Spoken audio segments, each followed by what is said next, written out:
नेताजी सुभाष चंद्र बोस 23 जनवरी 1897 - 18 अगस्त 1945 गुलामी की बेड़ियों में जकड़े हुए भारत को आजाद कराने के लिए अनेक देशभक्तों ने अपने अपने तरीकों से भारत को आजाद कराने की कोशिश की।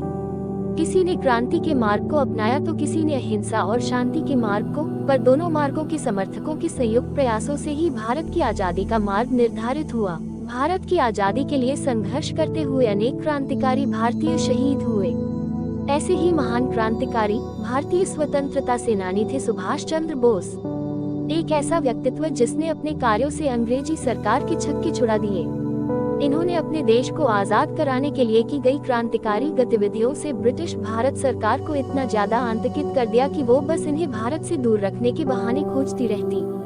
फिर भी इन्होंने देश की आजादी के लिए देश के बाहर से ही संघर्ष जारी रखा और वो भारतीय इतिहास में पहले ऐसे स्वतंत्रता सेनानी हुए जिसने ब्रिटिश भारत सरकार के खिलाफ देश से बाहर रहते हुए सेना संगठित की और सरकार को सीधे युद्ध की चुनौती दी और युद्ध किया।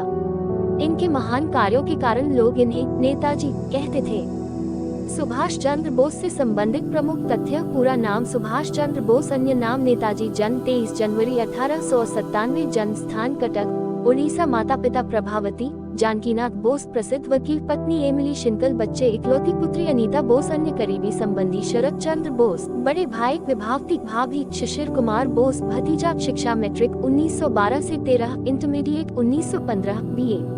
आनर्स 1919, भारतीय प्रशासनिक सेवा 1920 से 21, विद्यालय रेवेनशॉ कॉलेजिएट 1909 से 13, presidency college 1915, Scottish church college 1919, Cambridge विश्वविद्यालय 1920 से 21, संगठन आजाद हिंद फौज, all India national block forward, स्वतंत्र भारत की अस्थायी सरकार, उपलब्धियां ECS, बनने वाले प्रथम भारतीय, 2 बार कांग्रेस के अध्यक्ष, भारत को स्वतंत्र कराने के संघर्ष में 11 बार जेल की ऐतिहासिक यात्रा, भारतीय स्वतंत्रता के लिए अंतिम सांस तक प्रयास करते हुए शहीद हुए। मृत्यु 18 अगस्त 1945, विवादित मृत्यु का कारण विमान दुर्घटना, मृत्यु स्थान ताइहोकू, ताइवान।